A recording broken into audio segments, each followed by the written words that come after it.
Come in. Okay. I gotta admit, you were the last person I expected to see. This is the last place I expected to be. Since you've come to town, it just feels like there's a lot left unsaid between us. And we need to change that. Actually, I couldn't agree more. I assume you've talked to Chase since I last saw you? Yeah, I'm supposed to meet up with him in a little while. What about him? He wants to do this family dinner, the three of us, and Anna, has he mentioned anything like that to you? A family dinner? No, not that specifically, but the last time I saw my son, he was quite intent on seeing if I could help mend fences between you and your dad, but we both know that's not going to happen, don't we? Chase thinks the only reason why I don't talk to my old man is because of how fast he got remarried after my mom died. He needs to go on thinking that. Even if it doesn't make sense that you cut yourself off from your family for decades, you're clearly not a vindictive person.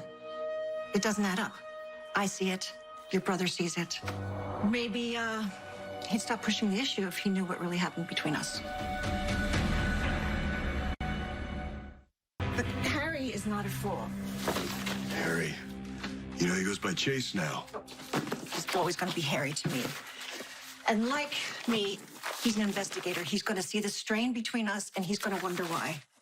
Well, you know, you could always just pack up and leave. I'm sure there's a breaking story on that other coast. It'd be better for all of us, wouldn't it? Wow. How much does Chase actually know? He knows I met Gregory through you.